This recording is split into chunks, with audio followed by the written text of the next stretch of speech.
we'll do that.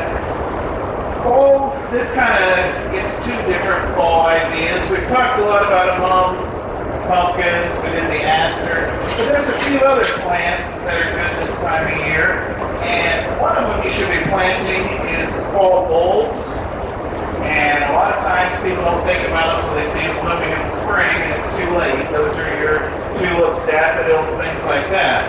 Well, I wanted to find something to do with my pot that I'd had flowers in all year, so pulled the old stuff out, took a bunch of the soil off, loosened the soil that's left up down in there.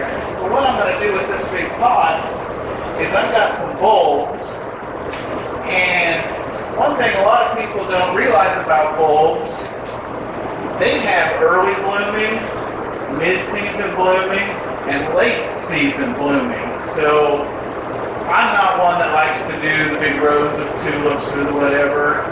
I like a big, almost like bouquet on either side of the sidewalk. So I just dig a single hole, and it might be that big, 6-8 inches deep, but I'll use bulbs of all different kinds, but then I try to get some that are early blooming, mid-blooming, late blooming, because I know one of my sets of tulips is going to be on the 70-mile-an-hour wind day, and all the petals go away. But if you have some that bloom early, mid, late, maybe some daffodils, other ones all in that big bouquet, you can actually have bulbs blooming for 4 or 5 weeks that way.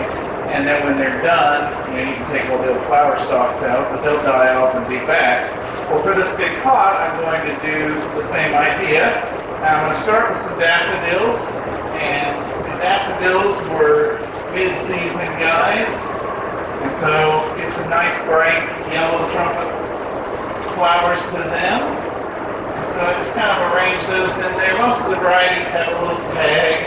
This one's a double one, and it's probably a good one to be thinking of late winter, early spring when the daffodils come up.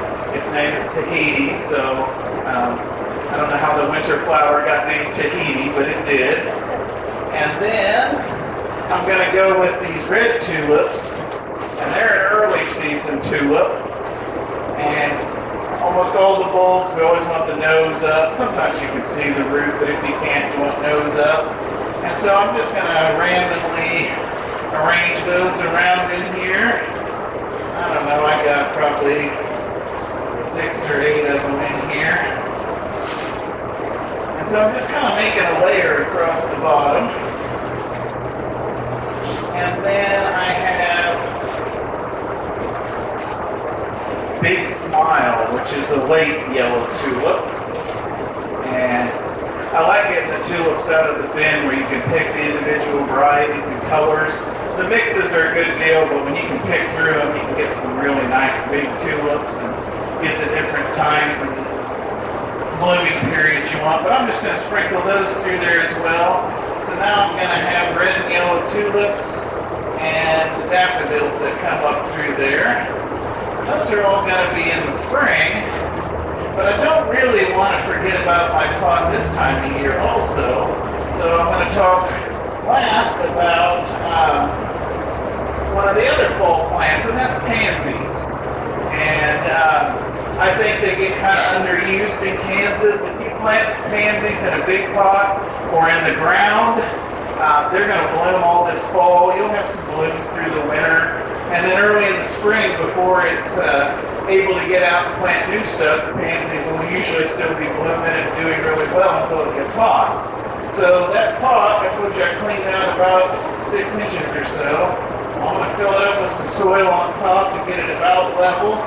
And I'm going to plant the top with pansies. So we have color now for the season. And then we'll have our bulbs to surprise us later on. And I'm kind of traditional, so I went with the yellow pansy that has the face, it's called, on them. Some of them are smooth, some of them have the face. And I'm just going to go through and plant some yellow pansies through the top of that. And I'll probably just do a few of them right now, fill it in afterwards, but just enough so you get the idea. And pansies, any color almost that you can imagine in those bright colors, blues, purples, reds, whites. I get a lot of K-State fans that like the white one that has the purple face on it instead of the dark face. So something for all of that, but just their bloom time and how long they bloom, and their ability to tolerate the cold weather just makes them a great plant that I don't think we always take advantage as much of. A lot of people, I think, they go flower planting time's kind of about done. It's about fall, but they have these guys, and I've had years where there's even been a little bit of snow on them, and you go out there on that warm, sunny day, and there's pansy bloom peeking up at you. So it's kind of a nice plant for winter time. Remind us that spring is coming. But then I just kind of level that soil off. Depending on what I had else going with my other plants, I could either fertilize them with a water soluble like the Stutzmans type, or I could use a granular slow release just to put on the surface to feed them all season. But that gives you another idea, and then spring comes up and your pot's up with its next thing. And by the time all of that's finished, well, it's probably time to plant your new pot for spring and summer. So kind of some ways to keep using some of that a little bit outside of the regular time.